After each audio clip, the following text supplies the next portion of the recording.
Hey, how's it going? My name is Mike Strip, and I'm going to show you how to use Mark of the Unicorn's digital performer and how to create electronic dance music using this platform and nothing else. Okay, so the first thing you're going to do is you are going to open up the digital performer document that I have on the link underneath. After opening it, what you'll do is change your tempo and make sure it's 128 beats per minute.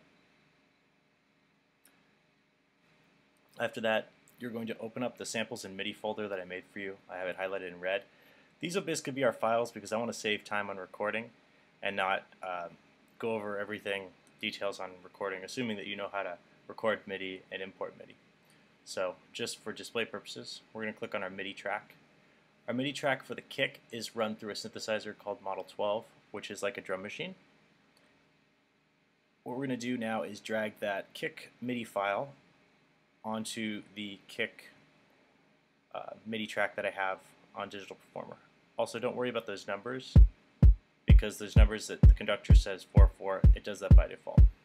So as you can hear right now, it basically just played the kick drum, and I have it set up where there's a Masterworks equalizer as well as a dynamic either compressor / limiter at the end of the synthesizer track. So I enabled two effects, EQ and limiting, just so I can change the frequency of the sound and make it sound fatter, as well as making sure you're not peaking and you're not getting going into the red zone. So that's what I did here. I do that with a lot of other tracks that we'll have, but just realize that we'll do that. Also, the ratio of compression is on there as well, so you can set your ratio higher or lower. Next, we're going to take the our next synthesizer sound, which is going to be our drums.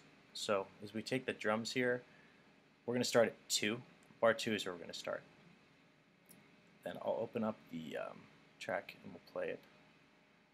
But I have to go into the synthesizer to make sure that we're having the right EQ effect on there. And we can of course toy with it and make sure we're not peaking down there. So same rules apply for the last thing.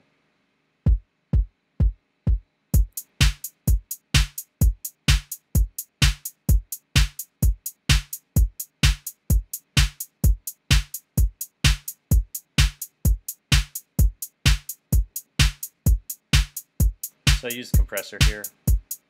A lot of times for drums, you want to use a really good compression. The next thing is we'll take our next instrument, which is going to be the first bass instrument.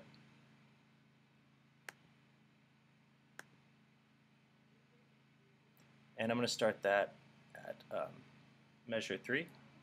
This is basically the bass synthesizer that we're using. It also comes default with Digital Performer. This is baseline. So I have all those parameters set up for you by default when you open up this document that you'll download.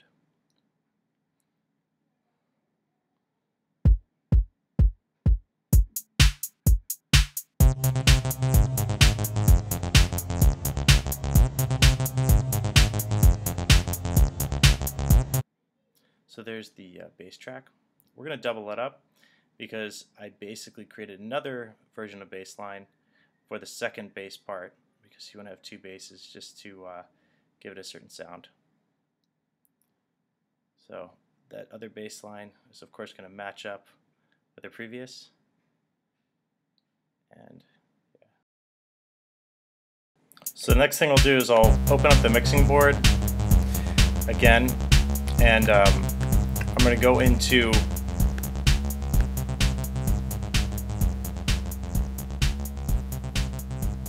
the effects, and I'm looking at the effects for the bass line.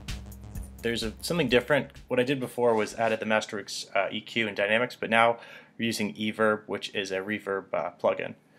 And I also added on the other bass track a sub-bass thing that actually supplements your bass line and adds an extra like subwoofer type of bass sound into it. It actually integrates that. You can adjust the parameters, and I'll go over that another time. But same rules apply, equalizer and the dynamic compressor or limiter at the end of it. Okay, so next we're going to add our other instrument. We're going to drag our pad In pad's going to start on the second measure, and we're going to move it all the way to the first measure because that's where we want it to be. So we'll play that through now.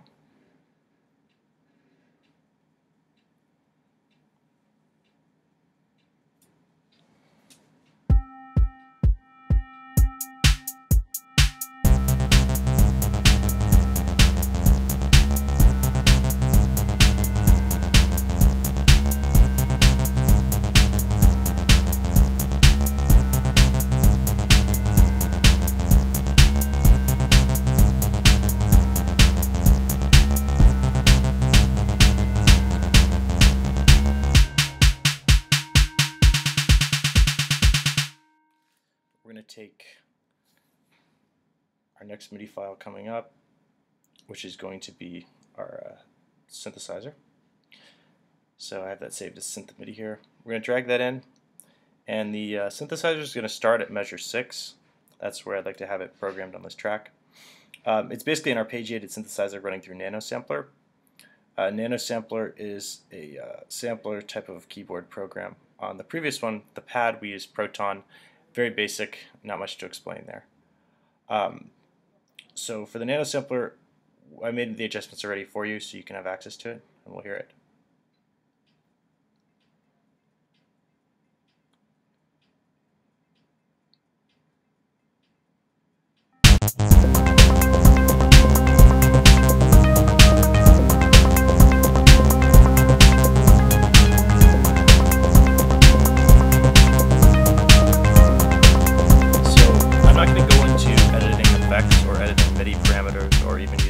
Synthesizers. I'll go over that in another tutorial, but this is just for the basics. So all of the files, including the 2 wave files we're using, will be available in that folder that this project comes with. So next, open up that folder and drag the swell.wav file into your sequencer. You're basically going to run the swells file and just play it through.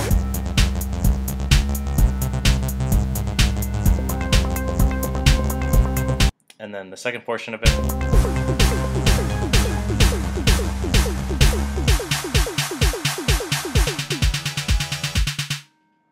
So I bypassed all those effects so you could hear it without effects. Now I'm going to enable the effects so you can hear the difference of what just adding a few effects will do to the sound.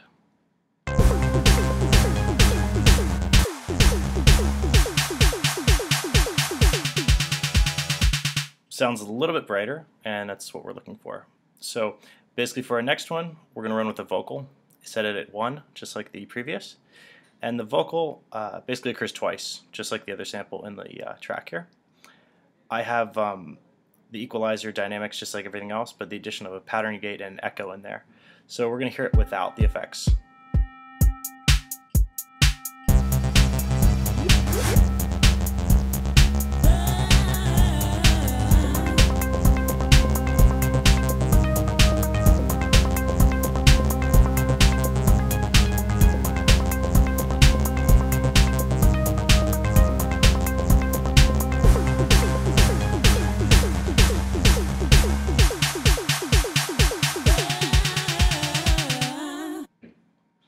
Alright, so now let's hear it with the effects. So all those bypasses I'm turning off that I had saved by default.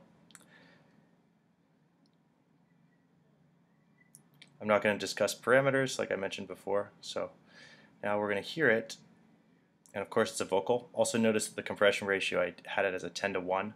Vocals, you want a higher compression ratio, but of course we'll get into that later. So here we go. Also, notice that there's a bit of a mistake I made here. I'm going back, and this is a common mistake, something you should notice. See how the outputs are all routed to the Soundflower output stream? That's the sound card I have it running through. Basically, Nanosampler was running through that too. That was just the recent track I created, but everything should be running through bus 1 and 2, unless it's of course MIDI. MIDI will run through the corresponding synthesizer. We need to have it run through bus 1 and 2. You'll notice that when you're mixing, especially after a long night, you might not notice that. So everything, MIDI related, it's self-explanatory, but for the actual output, everything will run through bus 1 and 2, bus 1 and 2 runs to an auxiliary track that then goes outside of your sound card. So the only thing that should be going outside of your sound card is, of course, that main auxiliary track. You want to use buses because that will help you out a whole lot, make things less confusing. Also, at the end of your auxiliary track, add a limiter just to prevent peaking, which is in the document that I have here.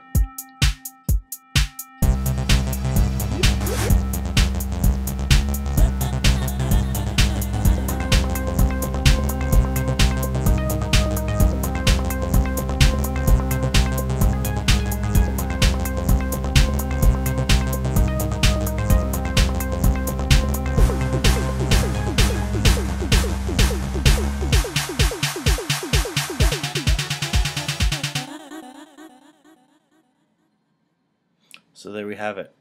That's basically a completed mix, and we're going to highlight everything we have in the mix, and what we can do is we're going to bounce it to disk and save it as one big .wav file.